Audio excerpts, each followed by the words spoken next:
Hey, welcome to YouTube. I am here to share some opinions that I have decided to have. No one has forced me to do this, other than my own little brain. So the year is 2035, and we've been living under control of the mouse for a few years now. After officially monopolizing all of entertainment and then eventually filing into government positions, Disney has declared ownership of the entire country, with the public execution of NBC and CBS executives, beginning what has now been called by historians to be the Mickey era. Okay, bit done, but I do not wish to get dreary too quickly. Basically, Disney scares me and scares the majority of people who look into it. Obviously, they are not in political control. Well, now Disney's warpath has a long way to go before they actually are like that. And with that includes a series of TV and film that they are going to release basically as much as possible on their streaming service or in theaters or video games or anything to just generate as much revenue as they physically can. Unfortunately, and almost obviously, they are a business more than they are a happy corporation that wants to make you watch their fun, artful movie. And that isn't surprising, and nor is it a recent thing. Most companies have been like this. Disney is just the most public and obvious example. And Disney's trying to run the culture, which honestly they're pretty successful with. I mean, obviously with Marvel, and I mean, Disney dominates child programming, all of it. And they have ownerships of huge IPs like Star Wars and the previously mentioned Marvel, as well as kind of recently still purchasing 20th Century Fox, which came with it, obviously Fox and everything under it. I would argue that most of the things the general public watches are Disney. Every blockbuster movie now is Disney, especially with the DC universe about to fucking die. It's all Disney. Now that isn't really a positive because a monopoly will always toss away innovation so that they can make more money. Money is the goal. And on top of that, Disney notoriously sucks with diversity and intersectionality, which is a great way to bring you to my actual topic, which is gay people. Gay people. Hi, gay people. The queer community is notoriously not included in most media, but specifically throughout Disney products, to the point that once they did start including them, it became like a meme, since they kept using the strategy that was this is Disney's first gay character ever, and they would advertise on this and try to basically reel in all the gays that were waiting, and pleading and being please, give us one gay person. They don't even need to be the main character. Just come on, we're hitting 2013, 2014, and they haven't even attempted a little bit, and other companies are going above it. Not above and beyond, but they're not acting like gay people are this weird secret thing the way that Disney was. Now, I could make an informed opinion about how Disney's trying to maintain its position as well-meaning, family-friendly company by slowly shifting its way towards including queer characters, as that is a more common thing in America now. Not just more common, maybe more normalized, but it's also combating with their need to suck as much money out of the world as physically possible, because some countries don't want that. And also, obviously, behind the scenes, the company does not seem to actually maintain that well-meaning persona in their actual corporation or towards their actual employees. Or I could rank every Disney's first gay character from best to worst in a tier, because that sounds fun, and I choose to do that one. So here we go. This is me ranking every single Disney's first gay character from start to finish. Now, we'll be ranking them into 5 categories, starting from the bottom, which is She's Reaching Your Honor. Basically, they are not gay at all. There's no queerness implied, not even a little bit. It's just not there. And Disney may have advertised them, or may have implied it, or maybe a bunch of articles came out around it and they didn't say anything, because why would they? But this was one of Disney's gay characters, and you look at the movie and you're no, it's fucking not. Next we have They Disgust Me. Basically, I'm appalled at the attempt. How dare you, honestly? They're advertised as queer, and technically they are, but come on. It was either barely an attempt or what you did made me angry, and therefore it disgusts me. The category above that will be I hate waiting, come on, because that is what these gays must have said in their like one frame of screen time before they vanished from the world forever. They did not have that gay shit on the screen for more than 1 fucking second. And of course it was cut out in the international market so that they could have a fun little kiss and then chop it so that they could make as much money as possible. Because representation matters. Next we have gay, but thinking. Basically, this character is queer, and yay, we love, but also you can kind of tell that it was either an afterthought to add it in, or they did it to kind of like appease the market, but like it was not well done, or it's like not in the plot at all, or they just didn't go through with it. Like they're like, we have a gay character, and then they just won't say gay they just will not say the word, which is like pathetic. And last we have, okay, I'm ashamed to admit that I had an amazing time here even through the liberalism. I see Disney as almost this like evil entity that is not going to change, but they got me on this one. I appreciated that. Fine. Gay person confirmed. Congratulations. And I've seen most of these. I've actually watched the majority of them. I was not about to watch Cruella, but I did watch the clip of the gay in it, the whole 4 minutes of homosexuality.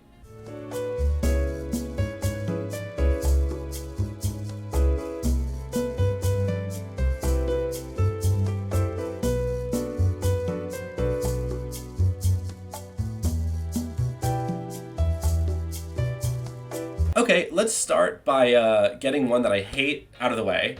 There is a character named Oaken, which is in Frozen, which is something I would have never known if he wasn't being slightly advertised as Disney's first ever gay character in a movie. Technically, I don't think Disney created this media strategy, but they certainly did not mind letting people fantasize about, oh my god, wouldn't it be so nice if Disney included a gay person even for like a frame? And Disney was like, that would be nice if we did that, but we didn't fucking do it.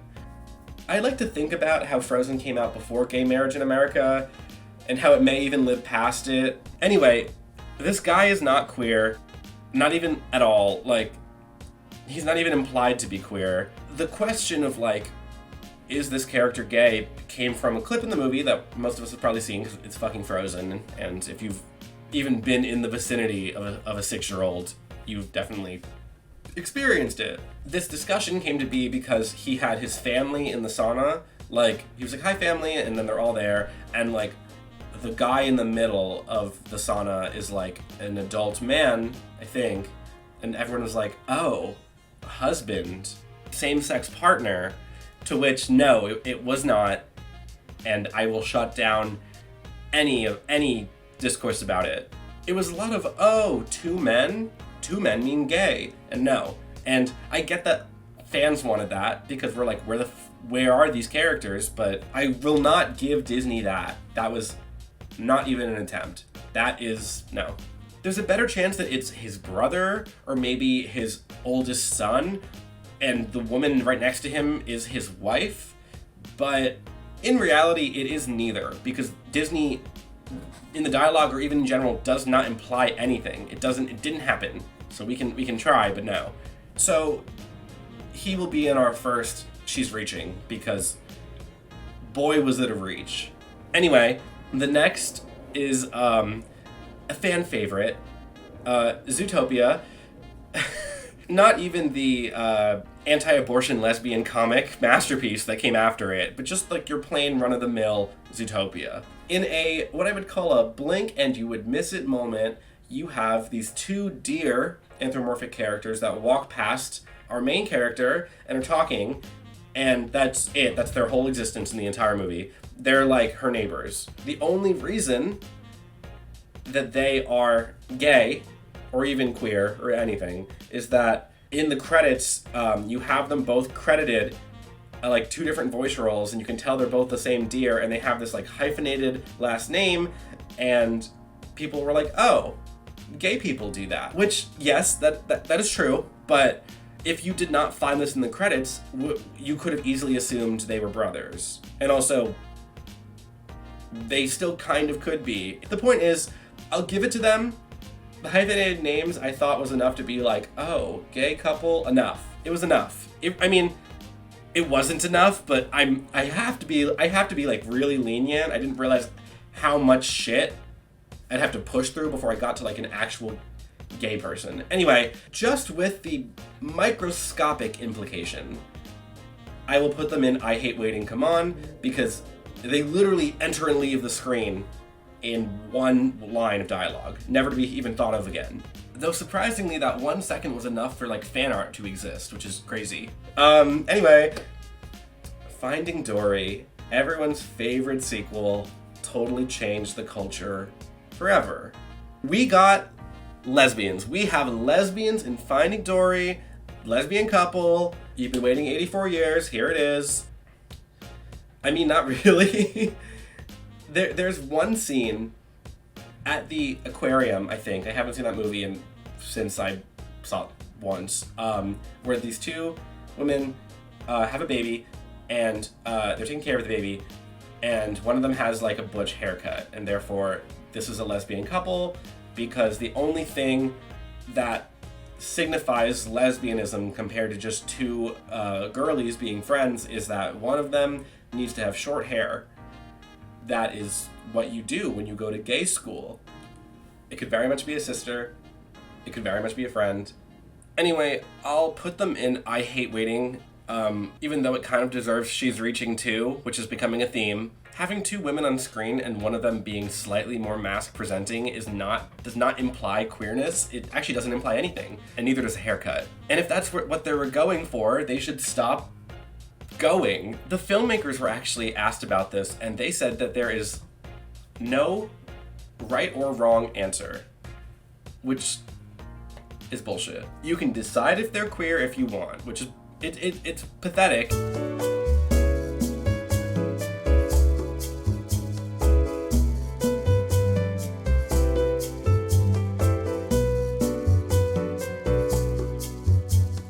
And it's also kind of shitty that like you can tell if people are like desperately looking for it. There's like these queer women in the world that are like, oh my god, finally Disney has done this. Like we finally feel even just physically seen for a minute, and they really weren't. Even the filmmakers were like, maybe, like no. Anyway, next gay. Oh god, it's LeFou. You heard it right, folks. The Fool. The Fool, which is what that means, is gay. And first of all, representation, but like, this one really hit the press. This was like, hell yeah, there's gay people at Disney, there's gay people in Disney, Walt Disney himself sucked a dick. Look at this live action Beauty and the Beast with Dan Stevens, ooh cool, and Emma Watson, notoriously a singer. And get this, we have a gay person. Not Luke Evans, who plays Gaston, who is an open gay man in real life, but basically the little rat that follows him around and sings his praises. You guessed it right, Josh Gad's LeFou is gay. Or well, advertised to be gay, like officially like a strategy by Disney, and it was fucking everywhere. This is the first like real one in terms of this is a character with a name, and it only took them till 2017. Fuck. God. Alright. Coming. Also, now that I'm using this new medium called having a microphone and talking to your screen, I realize how much hand movements I'm doing. You really can't take the boy out of Jersey as much as I desperately want to be. Anyway, do you want to see the gay moment that LeFou gifts us with? Because here it is, right here. Gay moment. My fucking god. These bitches gay. Good for them. Good for them. Gay. Like, get that there. Right there. Nowhere else.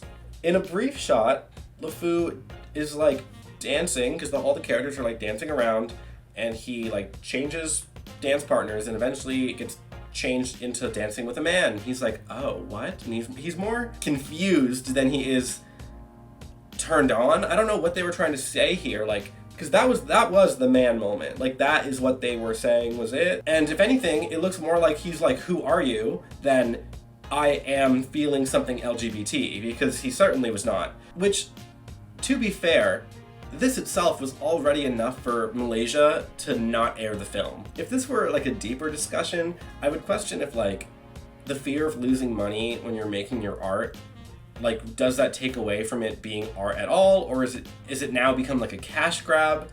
But this is not. I mean, that is true. This is a cash grab, but this is not a deeper discussion because this just sucked. Even Josh Gad was like, this was not enough. But Disney milked it. And for that, it goes in, they disgust me. Because they did disgust me. What they be saying, I have no fucking idea at this point. And also, this is when, like, the Disney's first gay character meme, like, as a format kind of became a thing. This is Josh Gad in Beauty and the Beast. That's where it began. And then it just continues up until my last dying breath. Next, we have Valkyrie from the Thor movies. This is the first Marvel one, played by Tessa Thompson. Now, contrary to the hater mentality that I have presented this entire time, I actually really like Thor Ragnarok. It was colorful, and Chris Hemsworth was a great comedic actor, and Tessa was a great addition, and like, it was fun. I had a good time. Valkyrie is considered Disney's first LGBT superhero, which makes me ask, was she queer in Thor Ragnarok? Well, if she was, I most certainly missed it. I have no memory of it. I literally cannot really find anything of it, just like the advertisements that it was. So no. I'm gonna say no. Now, I would immediately just put her in She's Reaching, but we do have another movie that she's in that came out very recently, which is Thor Love and Thunder. And yes, she is a bisexual woman in that movie, because of like, she kisses the hand of a girl that as she's like doing some weird stunt, which is fine, like, yay. And then she talks about an ex-girlfriend. So yes, like, hi gay, she's here. Yeah, sure. In the first movie, she was not. And in the second movie, sure. They also have Korg procreating with another male alien, but they're kind of implying, and not stealing from Legend of Zelda. Definitely not stealing from Legend of Zelda, that this rock alien species is only male, and I don't think that's gay. I think that's more like sexuality doesn't really exist for them, which is a much more transformative take, but I know Marvel, and that is definitely not what they were going for. They wanted to get the gay pass, and I think they failed on Korg. Not even enough. I wouldn't even include him. No. But yeah, Valkyrie can get gay but thinking. Congratulations. Like, they really do. It is a little bit tossed away, but like, it's there twice, and I guess that's the most that I can ask for at this point. And if you ask me on my opinion of Thor Love and Thunder as a whole, well, I do not want to comment. Why? Okay. This one pisses me off. It makes me mad. We got a gay in Avengers Endgame, if you remember that movie that everyone except for like my roommate watched because she hates it. And honestly, I see why. We have a gay in Endgame, and it is a sad gay man talking about the loss of his husband in like a AA therapy style group for people that had like their loved one snapped away by Thanos. If they really wanted a gay person, they should have had Thanos jazz hands the people away. No. Okay, sorry. But anyway, this upsets me. Because gay people, now we have gay people with emotions. Let me just say, like, this is the first, like, gay emotion we've had. And it's in Avengers Endgame, which is the end of stage 3 of this endless supply of movies. And it is a background character that is sad over his dead husband, so gay trauma, and played by one of the directors, which I think is upsetting. The fact that it's like a Russo brother, and I don't even care to look up which one, felt more like they were trying to be like, we're giving this to you. Like, we're part of this. Like, we as the directors care enough about gay people that we are going to be one of the only gay people ever. And I'm like, no, just write a character. Oh my god. A director is playing the gay person in this giant blockbuster movie. So influential, so jaw-dropping. It's camp, right? Except it's not, and it only left like a sour taste in my mouth. It just makes me mad. It makes me a little angry. If this goes in, they disgust me because it was way too try-hard. If the directors wanted to win me over, they could create a queer character with a name and a purpose and plot. That is what we're asking for. Okay, we got some more lesbians. Okay, more lesbians in Toy Story 4, a movie which I have technically not seen, because I think 3 had a good ending and I just don't care for a better one. And apparently, I didn't even really need to, because in this fleeting image, there is a family of like 2 moms and their kids, and then it's slightly better than Finding Dory, because this one is very obviously like, this is obviously a family. They have their children. This is the 2 moms. This felt more like, obviously they don't say anything, but like, a guess that this is a family is much more understandable to me.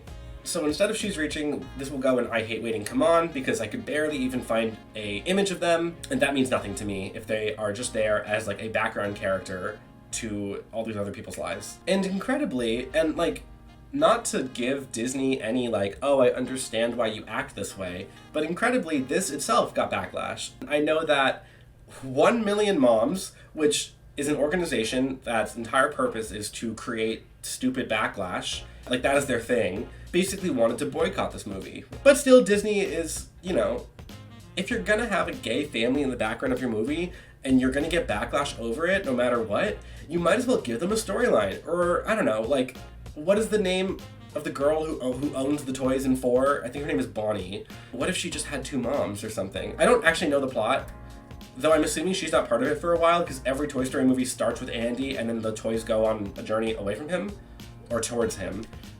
But like, if they're not really central to the plot, like, why don't you just make those 2 the moms and have them have actual screen time? It's still gonna get attacked by 1 million moms or banned in other countries, but at least now you can maybe do something with this platform that you've had to make these giant movies. Why not try harder?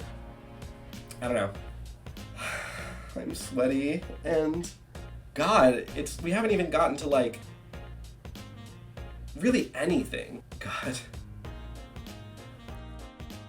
Okay, we have Star Wars 9, The Rise of Skywalker. I know this one very, very well. We have 2 characters that you definitely don't know their names, but they are Larma Darcy and Roby Tice. There's no way that like I'm pronouncing that correctly, but there also is no real pronunciation because those names are never uttered. Those are names that they might have been credited with, but that is not a name that I will ever hear other than coming out of my own mouth. They are 2 women in the Star Wars movie, which is, as you know, critically acclaimed by critics and fans alike. Yeah, they kiss. You know, Star Wars was dealing with a bit of a gay issue. There's a lot of people, myself included, that wanted Finn Poe or Storm Pilot, which is the pairing of Finn, one of the main trio, and Poe, one of the main trio, even though at the end they kind of aren't, but like wanted those 2 to be gay because they had more chemistry in Star Wars 7 than any other character did at all. So they already had this like push for like gay people, but we knew Disney was not in the state to make gay main characters. I mean, they're barely in the state to make gay anything characters, and Star Wars is a specific property where the discourse knows no bounds, and to this day does not end, even though I pray for it every night. On a personal note, me and my roommate went to go see Star Wars 9 because we love to be part of the culture or whatever, and as we were pulling up, I turned to her in the car and I said, it would be really funny if Star Wars 9 included 1 gay kiss that was at the end, when I'm assuming they win, because what am I going to watch, a trilogy where like the good guys lose at the end? Yeah. I'm assuming they win, and they have this big like, yay, the rebellion wins, and there's a bunch of people like embracing, and you have 1 gay kiss, and it is so fast, and it is so fleeting, and so forgettable that it is easily chopped out for international market, and then they're going to advertise homosexuality is being showcased in this movie, even though only in certain countries because it is so nothing that they can basically play both sides. And I said, wouldn't it be so funny if they did that? Wouldn't it be hilarious if they did that? Wouldn't it be so fucking comical? And they did it. And they did that to me. I was 100% correct, to my own horrible disappointment. I didn't even realize the two had names. But Larma on the left, which, by the way, ew, Larma, she has like a line or two, I remember. She's part of the like cockpit of like all the people that like run the big ship, which is the worst. I literally just saying that, I feel like someone's gonna shoot me. Like a Star Wars fan is gonna come shoot me in the face because I don't know the words. She exists, she has lines. It almost felt like they picked two characters that spoke once and said like, we need you guys to just kiss, and the two of them were like, this wasn't in my contract, and they said, we don't give a shit, get over there and kiss. And that's what this feels like. It was cut out for the international market, which you can only do when you barely throw it in the first place. So this isn't I Hate Waiting, because those two women kissing is nothing but gay, but it was so fast that literally if you blinked in that moment, you would not see it. And they still had more time on screen than Kelly Marie Tran, which is kind of insane. Oh yes, Disney's first gay character is a cop and a troll. I remember this disgusting being so fucking well. At this point, the Disney first gay meme had hit like its peak, and people were just making fun of this shit. Come on, like, you couldn't have made one of the two brothers gay, or the mom who has no husband. Why do you guys continue to advertise random one-liner characters as gay? It hasn't worked in the past. It isn't working now. It just, why are we doing this still? Also, Onward was a movie where I realized that Disney had a grip on the throat of Pixar in like a negative way. Anyway, this goes in They Disgust Me, because even though she makes me laugh a little bit, she disgusts me. This is a horrible idea. They promote her. It did not end, and I seethe with rage every night. McGregor. So Jungle Cruise is very much a movie, a film, that has a start, a middle, and an end. If you go in for basically what I would call flashy nothingness, you're gonna have a great time. The Rock and Emily Blunt are fun. And then there's this third character on the journey, McGregor, who's played by Jack Whitewall. And honestly, I liked him. He was funny, kind of annoying comic relief, but he had like a good heart, and he was an ally of Emily's main character, and gay. Well, gay in like a Disney sense. He had this very obvious coming out scene to The Rock, who was like, fuck yeah, gay people, thank you, The Rock. But the movie like obviously tiptoes around like the declaration itself, where he talks about like being chastised for like the people he loved, but like they won't say gay. And they argue like, well, this is like a period piece, and like people didn't say just gay back then. I'm like, you don't have to. Like, come on, you could have just been like my boyfriend or my husband. Actually, I guess without gay marriage, you couldn't have been like my husband. You could have just been like my male partner. I don't know. It's a double-edged sword when your representation that you're trying to create, and I hate that word, let me just put that out there, I said it like 20 times, but like, it doesn't mean anything. It doesn't feel worthwhile.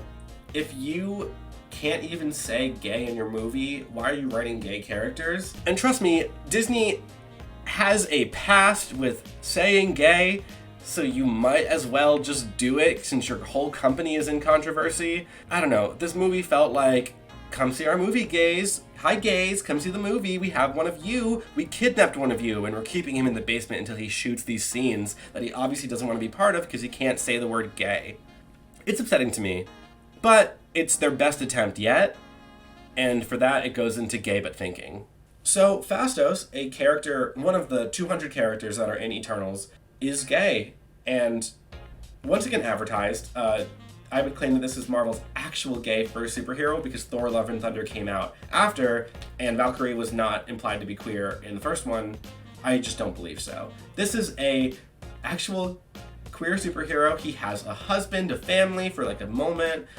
I would even be willing to give this the grand prize, but like, this movie is so dense with so much shit that it's exhausting. They crush all these storylines together in what should have very obviously been a 10-episode Disney Plus TV show. They did not do that, and instead they flash through everyone's story at like an atrociously fast rate. So yeah, he's gay, but it's like, it's so quick. It's brief, it's fleeting. He'll go into gay but thinking, since they actually put him in there to the point that his sexuality cannot be disputed, but like they really will never just give the spotlight to them. Okay, Cruella, I could not make myself watch this movie, I'm sorry. I won't. I will not be doing it. I could watch the clip of all the Artie scenes, Artie being the gay character in the movie, advertised as such, and I mean, I'm glad that Disney acknowledges that this is like a fashion movie, and every fashion movie must have one sassy gay side character that can tell Emma Stone that she is serving Hunty, slay boots the house, something LGBT is happening to me. That is his purpose. But also, not really. I mean, compared to The Fool, it's better, but it's still based on stereotypes and like it's one-sided, which was an argument about McGregor, but at least he was a character with actual goals and was actually in the movie. Artie was more like set design than he was representation because he's one, barely there, and two, at least Disney can acknowledge that you need a gay in a fashion movie. Like you acknowledge that gay people run the fashion industry more than they can acknowledge the rights of gay people as a whole, which is so slay boots the house down. I actually don't know what I'm doing here. Anyway, he goes into gay but thinking. I just wish that they would think a little bit more. Okay. We might have a winner. We have two characters named Seb and Carlos from something I will always have trouble saying, which is High School Musical, the series. And I think they're finally giving us something. The show is an ensemble taking place at the school where High School Musical was filmed, instead of it being in the High School Musical universe, which is something that I would never have known if I did not look a little bit harder into this now. It has this weird meta feel because of that. Like, they're both Disney properties, but this one is like in our world where we watch the movie, but it's still not because it's very much scripted. This is also how Olivia Rodrigo and Joshua Bassett like blew up. But two other members of the ensemble, Joe Serafini, who plays Seb, and Frankie Rodriguez, who plays Carlos, are this official canon gay couple. And they're in the story, they're not really the main focus, but they're certainly involved, and they have this like love song at some point. I mean, I appreciate it, I really do. Though this type of show as well, not something I would personally look for, especially because every single thing about high school theater is something that I wish to forget. I appreciate that they don't just use like an implied gay character as bait, kind of like every single character in the original High School Musical. This is real two queer men in a relationship that Disney has produced and released. Which is insane that it took this long, but I'm gonna give it the high score. Even through the Disney-coded lib energy, this is nice. I'm happy it exists. Side note, I'm not going to include Love, Simon or really Love, Victor, it's like spin-off show, because Love, Simon was made by Fox before Disney purchased them, which means Disney did not make that movie, and they basically just gained the rights to make Love, Victor. Part of me, I don't have this proven, but based on what I saw, it looked like Love, Victor was already like in stages of production, and Disney just acquired what had already been like an almost fully created pre-production just to throw the show on the air.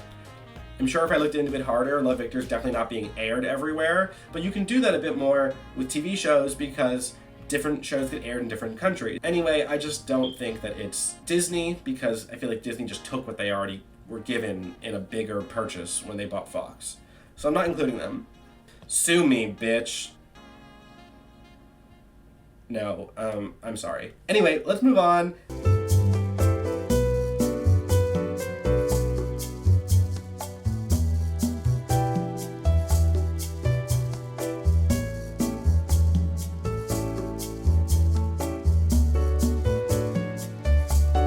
The next one is a character, certainly, from the Scarlet Witch movie. The Doctor Strange movie that somehow has him as the main character, even though he is by far the most uninteresting part of it. America Chavez is advertised as a queer superhero, and she's not. She has this gay little pin, which interestingly enough did not make it into the promo, even though the rest of her costume did. In the comics, where America Chavez came from, she is queer. In the comics, but she's not in the movie. When I watched that movie, that pin for me was for her two lesbian mothers. They are shown in the film like for 3 seconds before they pull a supernatural and get sucked into super hell. They do exist. On the opposite end, America Chavez has nothing queer about her, not even an implication. Having a jean jacket and maybe shorter hair is not enough. We can't just aesthetically be queer, like that's not enough. So if I was scoring the mothers, I'd put them in I Hate Waiting, Come On, but they were not advertised to be queer, it was America. So I'm gonna put her in She's Reaching, because this was a reach. It was kind of an emphatic one. Because Kevin Feige, or is it Feige? I'm not gonna look it up. Kevin is reaching, but reaching with tiny little T-Rex arms. And that's just not enough. That's not enough, especially with this being a movie that came out like this year. Okay, discourse time. My favorite time of the day, Hawthorne, which is the name of the character in the Lightyear movie, that is this gay woman, is great. She's authentic, her queerness is shown, not dodged. It's a part of her character, but it's not like the only part. It's good. I like it. She deserves to go at the top. At the same time, this only exists because Pixar penned an open letter to Disney condemning them for removing the gay kiss during the Don't Say Gay scandal. And through that, her queerness entirely. She has a wife and children, but when you cut out the gay scene where she kisses her, it isn't seen to be her wife. It is just a woman in the room, or possibly a friend, and they cut that out purposely because they had to put it back in. Now let's look at the kiss that shocked nations. Trigger warning, gay people. Be who you are for your pride. Damn. How fucking dare Disney put love in front of my eyes? The discourse around this was pathetic. I mean, Disney had been trying to act like an ally for multiple years. The first gay meme was still hot. And at this point, we're like, why are you fighting this? You might as well just do it. Why can't these two women be gay on screen? Why can't you just do it without the company, under your company, making an open declaration that you guys suck and took this away? It's not even that big of a plot point. Spoiler if you haven't seen Lightyear, I guess, but like Buzz Lightyear like time travels and like goes like into the future and is mostly hanging out with this woman's granddaughter. She's barely in it after the first 30. Is this really the hill that you want to die on? But it caused so much shit. My personal favorite being this sign from a theater in Oklahoma that says, "Attention parents, the management of this theater discovered after booking Lightyear that there is a same-sex kissing scene within the first 30 minutes of the Pixar movie. We will do all we can to fast forward through the scene, but it might not be exact. We apologize for any inconvenience this late discovery of the scene causes." This is some incredibly weak shit. First of all, this is not the first time that gay people have existed in film at all. So the theater hiding all gay content is kind of like, how can you still get away with this? Like, have we not moved on? The answer is no, we have not. At this rate, they're probably hiding all films related to diversity. It's just where the crawdads sing over and over and over. Now this begs the question, does Disney really need to cater towards these people? If the company actually tried to be as progressive as they claim to be, and maybe included representation that was consistent and realistic, this theater would have run out of business a long time ago, or they would just have to suck it up and play some gay shit. I don't know, catering to bigots doesn't seem to work out in the end, ever. Anyway, despite the liberalism, since Pixar literally protested for it, I'll put Hawthorne at the top where she belongs, even though Disney did not make this choice themselves. Okay, last one, and then we're fucking done. Next is Miss Marvel, a Disney Plus show that I really enjoyed until they decimated their main storyline between the mom and the daughter by just having the mom forget that she was mad. But it was fun, and it had a great main character, and it certainly grabbed attention. But you know who didn't grab attention? The lesbian couple in it. That's right, when Kamala goes to her locker, there's these two women talking, and they are gay. They are gay. The first time, I had no idea. The second time, Kamala does one of those like, love you two, favorite couple, rooting for you. So yes, they are gay. And like her line confirms it. But like you can't even really see them for more than a brief second. It's like, why are we still doing this? Tossing in a gay couple, obviously acknowledging them, just so that you can get brownie points when you know for a fact you didn't include it in the actual show itself. It seems like shit. I don't know. I don't want to give an award for nameless background characters, and I shouldn't. Also, they had a character who was the school counselor, played by Jordan Firstman, who is like a gay comedian, an out gay man. And when I saw him in the pilot, I thought, oh, maybe we'll get like a scene with him as like maybe like an ally to Kamala, and maybe he'll have like a boyfriend or something, and like that'll be it. And I was like, oh, like maybe they'll actually do it. To which, no, he gets like 2 scenes, no gay implication, and then he's gone. It's just these 2 and nothing else. And I'm placing them in I Hate Waiting because they did not hesitate to vanish off my screen. And that is it. That is all the first gays, all the gays really ever that Disney has released. We have 1 gay couple in high school theater, which, of course, how could you not? And then we have 1 gay character that Disney tried to erase, but due to public political backlash, they were forced to include her. I'm happy she's there, but knowing Disney's choices and goals, it feels a little sour to me. I will say there's a movie coming out soon called Strange World, which is an animated movie starring Jabuki Youngwhite as like this gay character who I think has like a crush on another character. I don't think Jabuki would take a crap role that would erase his sexuality, but there's also a chance that it's not up to him and it changes in the editing bay. I'll add him to gay but thinking, even though it hasn't come out yet, just because Disney has plenty of time to ruin it. And I would not put it past them. So there we have it.